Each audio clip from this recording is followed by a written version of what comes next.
Welcome to Salience, the AI podcast on the science of the brain, built from curated sources. This is episode 2, the 80-20 rule of ADHD productivity. This is not medical advice, diagnosis, or treatment. Imagine, handing a pair of reading glasses to someone with a broken leg, right? And just casually telling them to, try a little hard to walk. Oh, wow. Yeah. That is, it's a brutal image, but it's pretty accurate. Right. That is essentially what standard productivity advice does to a neurodivergent brain.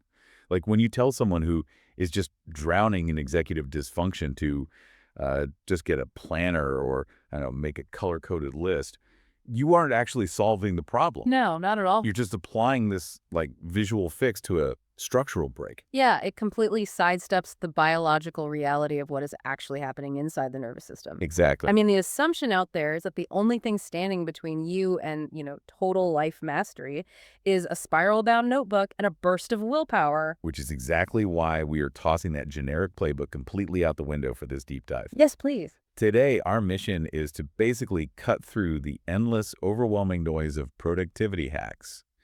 We want to find the 80-20 rule of ADHD management for you. Right, the high-impact stuff. Exactly. We are tracking down the 20% of strategies that actually produce 80% of the positive impact on your everyday functioning. And to do this, we're pulling from a really robust stack of sources today. Yeah, we've got clinical insights from the Revive Life Mental Health Center, the ADHD 2.0 Companion Guide. Which is excellent, by the way. So good. Plus the Australian evidence-based clinical practice guidelines, neurobiological breakdowns from ADDA, and some really fascinating recent literature on behavioral adaptations. But I think we also have a responsibility here to expose the popular tips that are, frankly, actively working against you. Oh, 100%. Before we can build up a system that actually works, we have to tear down the advice that is unsupported by science. Because otherwise, it just sets you up for this massive shame spiral. Yeah, let's start with the demolition. I love that. The biggest myth we need to crush right now is this whole concept of willpower. We all know the prefrontal cortex is basically the brain's CEO, but the breakdown of dopamine signaling there isn't just about, focus, is it? It's fundamentally about reward anticipation. That distinction is everything. From the outside, ADHD looks like a behavioral choice, All right? right. It looks like laziness to some people. Exactly. It looks like a lack of discipline. Right. But a neurodivergent brain physically struggles to generate that internal sense of reward and urgency. Because of the dopamine. Right. Dopamine and norepinephrine. They're the chemical messengers that tell your brain, hey, this task is worth doing, and we have the energy to start it now. Okay. So when that signaling is dysregulated, your brain is literally not receiving the chemical green light to initiate action. So, when you can hyper-focus on a video game for 6 hours, but you can't spend, 5 minutes answering a basic email, that isn't a moral failing. Not at all. The video game is offering immediate high-stakes feedback. It's just flooding the system with reward anticipation. Right, whereas the email offers zero immediate reward, so the brain just completely stalls out. Just hits a wall. Yeah, it's dopamine-driven interest regulation, and realizing that actually forces us to toss out another massive piece of standard advice, which is the expectation of perfect consistency. Oh, man, yeah. The consistency trap. The ADHD 2.0 guide makes a phenomenal point here. The ADHD brain is, by its very nature, consistently inconsistent. Right.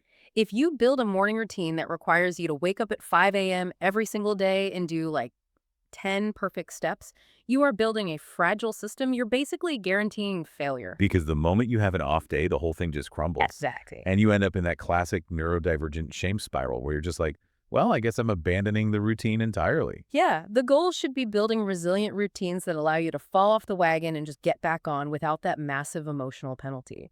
You kind of have to accept the ebb and flow of your brain's chemical availability. Which actually brings me to something in our sources that I found genuinely surprising.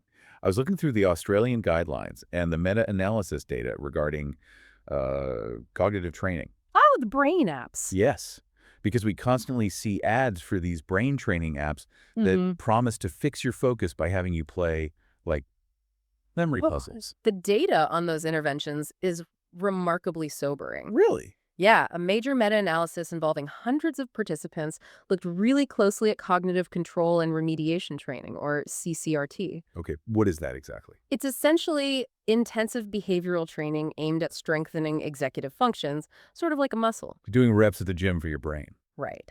But the results showed that CCRT has virtually no detectable effect on the core symptoms of ADHD. Wow. Yeah, no effect on hyperactivity, impulsivity, or the total symptom burden. Wait, no detectable effect. So you can get really good at the specific memory puzzle on your phone, but it doesn't translate to, like, remembering to pay your water bill. Exactly. The transferability is incredibly weak.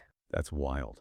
The trials actually showed that basic psychoeducation, which just means learning the literal owner's manual for how your specific brain works and where it misfires, provides much better foundational support than trying to cure your executive dysfunction with an app. Because ADHD isn't a lack of underlying skill, right? It's a performance issue at the point of action. Bingo. Hmm. Training the muscle doesn't help if the brain still won't send the signal to flex it in the real world. Okay, so if standard productivity advice is basically reading glasses for a broken leg and brain puzzles don't actually fix the core symptoms, we have to look at the actual foundation for change. Right. And Chapter 8 of the ADHD 2.0 guide points to the most statistically powerful intervention available, but it's also, the one that carries the most social stigma. Medication. Yeah, medication. Medication is the ultimate 80-20 strategy.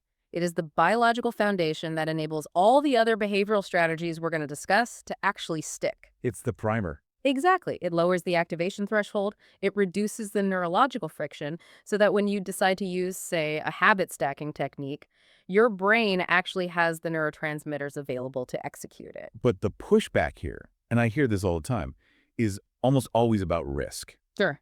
Whenever stimulants are brought up, the immediate question for anyone exploring this is about addiction. Like, isn't prescribing a stimulant to someone who struggles with impulse control incredibly risky? You'd think so, but the clinicians at Revive Life address this paradox beautifully. The data paints a completely different picture of risk. How so? Well, untreated adults with ADHD are actually at a remarkably high risk for severe substance use disorders precisely because they are unmedicated. Oh, wow. Yeah, we're talking about 50 to 70% of adults with ADHD having overlapping anxiety and 40 to 60% experiencing clinical depression. So they're essentially self-medicating their own dopamine trap. Exactly. They're chasing any quick chemical boost, very often alcohol or cannabis, just to manage a baseline level of internal chaos that they might not even recognize as ADHD. That makes so much sense. And proper risk-adjusted medical treatment actually reduces this urge. When you stabilize the brain's chemistry medically, you remove the constant exhausting friction that drives the substance abuse in the first place. It puts gas in the car so you can finally turn the steering wheel. Exactly. And the sources detail the alternative to treatment, which they call the ADHD tax, which the cost of inaction is just staggering. Oh, it really is. The ADBA source has this deeply relatable breakdown of time blindness and sustained executive dysfunction. It's like the pot of water you put on the stove for pasta. Oh, no, I know where this is going. Yeah, you get distracted by folding laundry, which turns into scrolling your phone, until the water completely boils off and ruins the pan. Yeah, but honestly, the burnt pan is a benign example. Yeah. The ADHD tax includes the 3 different gym memberships you haven't used in 2 years but keep forgetting to cancel. Ouch. Yeah. It's the late fees on utility bills when you actually had the money in your checking account to pay them. It's impulsive spending to get a quick dopamine hit. And it's even, sadly, a higher statistical rate of traffic accidents. Traffic accidents. Yeah. Medicated adults with ADHD have better financial outcomes and fewer accidents simply because they aren't paying that constant cognitive tax. Okay, so step 1, the biological foundation, is lowering the friction. Once the chemistry is optimized, how do we hack the physical reality of, like, a random Tuesday afternoon? Right, the practical stuff. Yeah, we need to look at the top behavioral interventions from our sources, the ones that demand the lowest cognitive effort but yield massive returns. Yeah. First on the 80-20 list is habit stacking. A classic. It is, but I have a problem with how this is usually explained. People say just attach a new habit to an old one. But my issue is I forget the stack part. Yes. You do the first thing and walk away. Exactly. I brush my teeth, and then my working memory wipes completely, and I walk right past my daily medication. How does the science actually suggest we anchor these things so the brain doesn't just filter them out? Okay, so the physical environment has to do the heavy lifting for your working memory. Okay. Working memory deficits mean your brain struggles to hold abstract information like take my pill online while you're doing something else. Right. To habit stack successfully, the cue can't be mental. It must be physical and unavoidable. You don't just plan to take the pill after brushing your teeth. You place the pill box physically on top of your toothbrush. Oh, it's like drafting behind a semi-truck on the highway. I love that analogy, yes. You let the massive established habit brushing your teeth break the wind resistance. Taking the medication then requires almost zero extra neurological horsepower because the momentum is already there. Exactly. You bypass the need to initiate from a blank slate.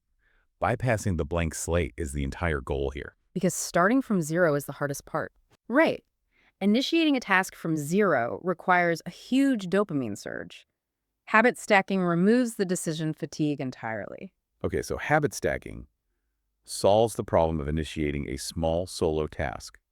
But what happens when the task requires, I don't know, sustained focus for 2 hours and your internal dopamine tank is completely empty? Yeah, you don't have a semi-truck to draft behind for that. Exactly.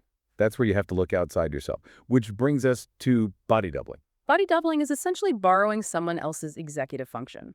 which sounds kind of magical. It kind of is. Yeah. You work in the physical or virtual presence of another person, even if they are quietly doing something completely unrelated.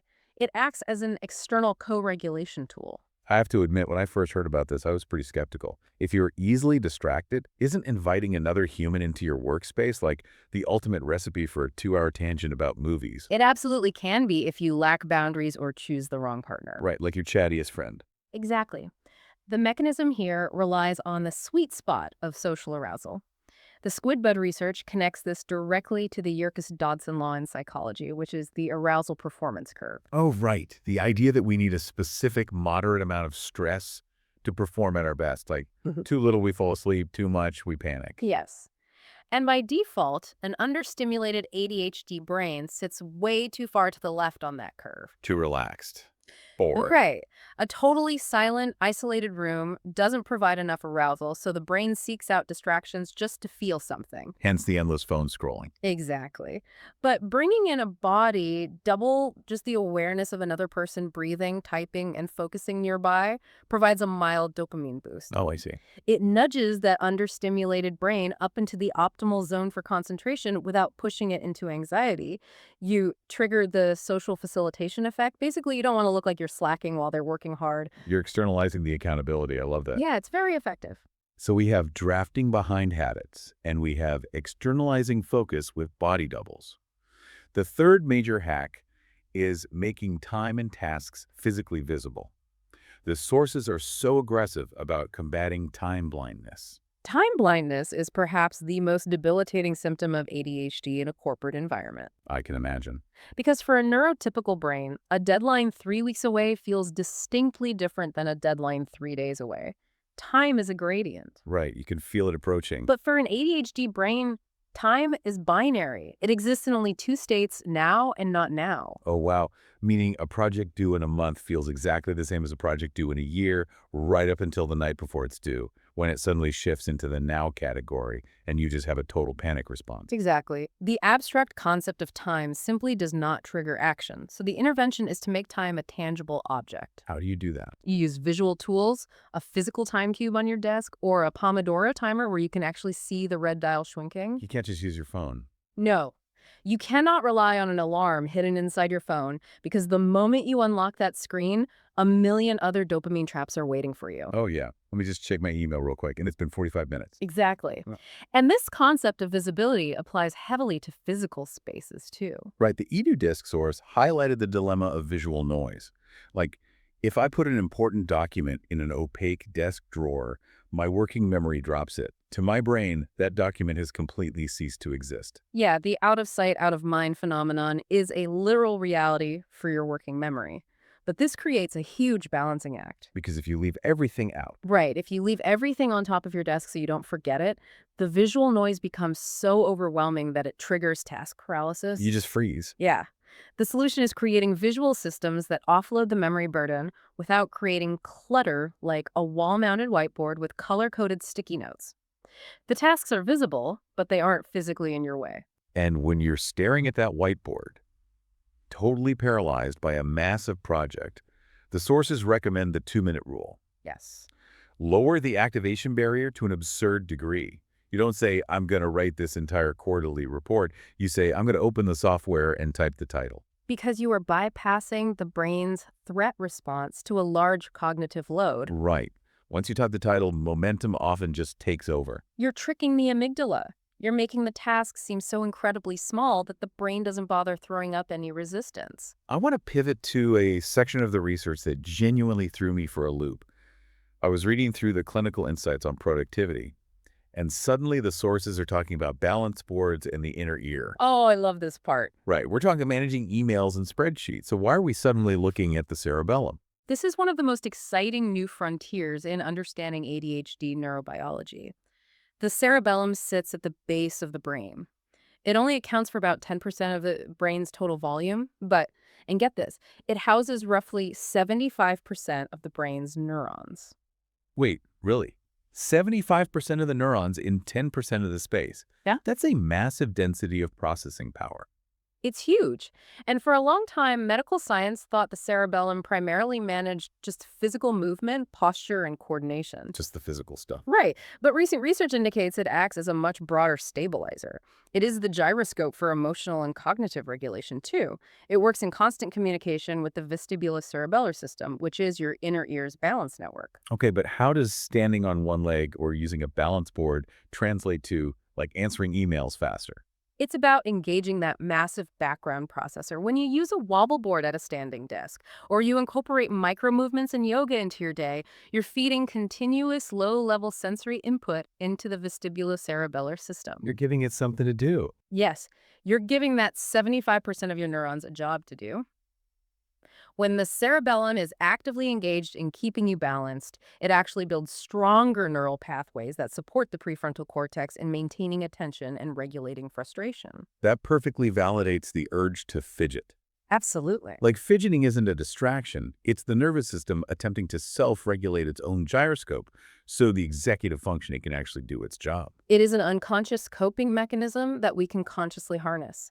And this physical engagement pairs beautifully with the cognitive strategy highlighted in the ADHD 2.0 guide, the concept of finding the right difficult. Oh, the guide uses an analogy here that I think perfectly captures the ADHD experience.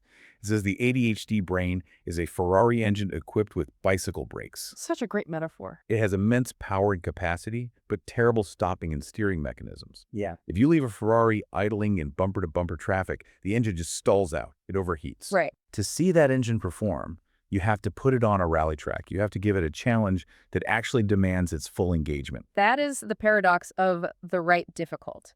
If a task is too easy, too repetitive, or too mundane, the Ferrari idles, the dopamine drops, and the brain actively disengages. Just checks out. Yeah.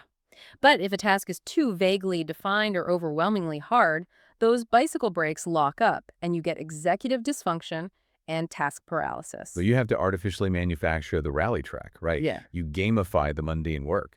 You introduce artificial urgency or novelty to force dopamine production. You use a physical timer to sprint on a boring task for just 5 minutes. Or change locations. Exactly. Yeah. Changing your environment, like taking your laptop to a crowded coffee shop just to trigger the dopamine release that comes with novel surroundings. You stop trying to manage your time and you start managing your energy. Managing energy, yes. You match your highly demanding, complex tasks to your brain's natural peak energy windows rather than trying to force high-focus work at 3 p.m. when your dopamine levels are biologically crashing. Because trying to force a high-focus task during a low-energy window isn't a lack of character, it's just terrible neurologistics. It is working against your own biology instead of with it. Well, let's bring all of this together and formalize this 80-20 toolkit for you.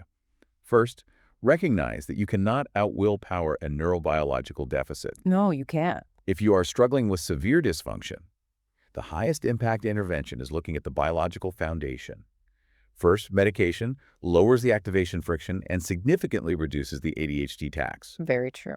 Second, stop trying to initiate from a blank slate. Use habit stacking to draft behind existing routines, and use body doubling to externalize your focus when your internal tank is empty. Perfect. Third, combat time blindness by making time and tasks physically visible in your environment without creating paralyzing clutter.